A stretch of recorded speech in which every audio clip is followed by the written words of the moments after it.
partir de este momento vamos a hablar de lo que es los condensadores y cómo es cargado un condensador, ¿ok?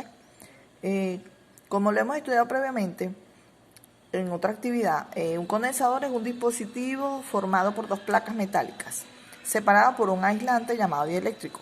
Fíjense que acá tenemos un pequeño gráfico en el cual tenemos una placa A, una placa B, y el dieléctrico lo colocaríamos entre estas dos placas, ¿ok? Esa es la forma de cómo construir un condensador, lo más sencillo que ustedes pudiesen observar. La función real de un condensador no es más que almacenar carga eléctrica, utilizando lo que es para posteriormente ser utilizado en una gran variedad de circuitos. Esto bajo el principio de lo que es el campo eléctrico, pues, realmente. Un condensador está formado, en cuanto a su construcción, por dos placas conductoras, las cuales debemos alcanzar que tengan la misma cantidad de carga, ¿ok? Para eso vamos a verlo a posterior en lo que es la carga del condensador. A estas dos placas conductoras se les llama armadura y están dispuestas paralelamente entre ellas.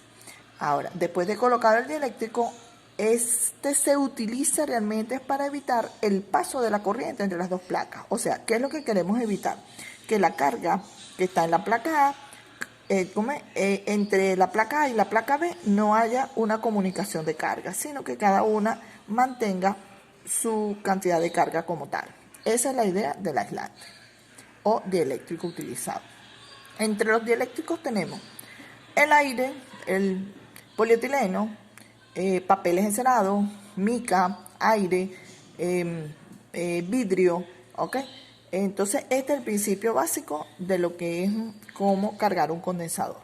¿Cómo cargamos ahora un condensador? Bueno, para cargar el condensador lo que hacemos es conectar la placa a uno de los polos de la batería. En este caso está colocada la placa positiva. Y la placa B la estamos uniendo al polo negativo de la misma batería. Al hacer esta conexión, comienza a circular la corriente. ¿Cómo comienza a circular? Bueno, como la placa A tiene electrones libres entre ellas, esos electrones comienzan a circular por todo esto, ¿verdad? Pasan y se vienen hacia la placa B. ¿Qué es lo que está ocurriendo en este momento? Bueno, los electrones que estaban libres en la placa A se están viniendo a la placa B. Por lo tanto, ¿qué obtenemos? Logramos que la placa A quede cargada con déficit de electrones, por lo tanto su carga será positiva, y la placa B queda cargada con un exceso de electrones, por lo tanto su carga es negativa. Fíjense que la misma cantidad de electrones que salió de la placa A llegó a la placa B, y de esta manera logramos obtener que la cantidad de carga en ambas placas sea igual. Esto ocurre simultáneamente, ¿verdad?, en todo lo que es el proceso del circuito. En este momento ya nuestro condensador queda cargado y al retirar queda dispuesto a entregar una cantidad de energía en algún circuito para el cual esté dispuesto a ser utilizado. El otro punto que es importante es que para medir la capacidad de un condensador se utiliza el capacímetro, el cual lo podemos conseguir en un multímetro, y por supuesto esto basado en que la unidad de carga para un capacitor es el faradio.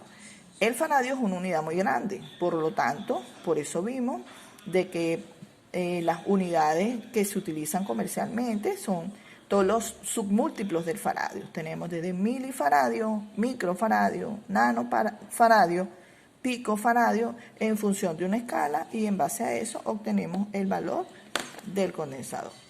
En cuanto a las características físicas, digamos, de lo que es el condensador, fíjense que su capacidad va a depender, es directamente proporcional al área entre las placas que lo conforman, ¿ok? Si tenemos bastante área, por supuesto quiere decir que va a ser una mayor cantidad de metal, el cual va a poder entregar o ceder electrones, y vamos a obtener una capacidad mayor dentro de ese condensador que queremos fabricar.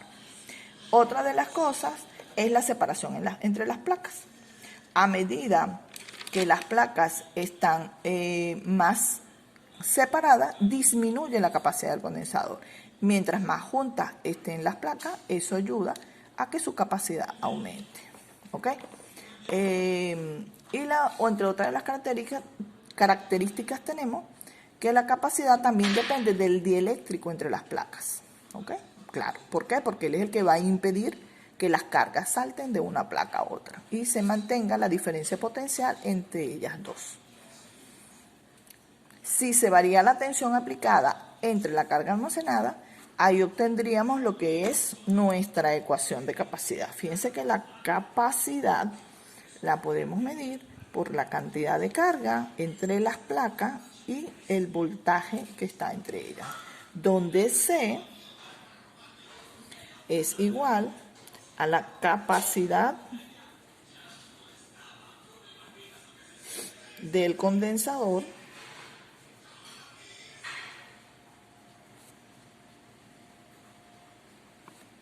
V es la diferencia de potencial entre sus placas, diferencia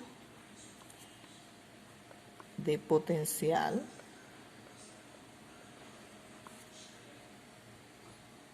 entre sus placas, y Q es la carga adquirida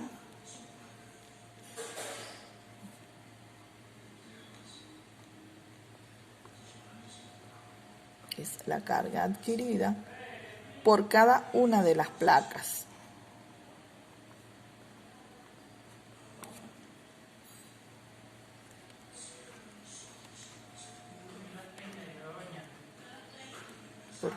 Por lo tanto, la capacidad es la magnitud medida por la relación entre la cantidad de carga en una de las placas y la diferencia de potencial entre ellas.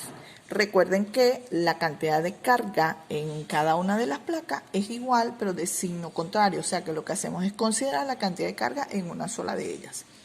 Y bueno, como para finalizar esta parte, la unidad de capacidad es el faradio, ¿verdad? Aprovechando, hablando de lo que es comercialmente, se utiliza lo que es sus múltiplos con respecto a la unidad. ¿Ok? Espero esto complemente la información que necesitan para la actividad.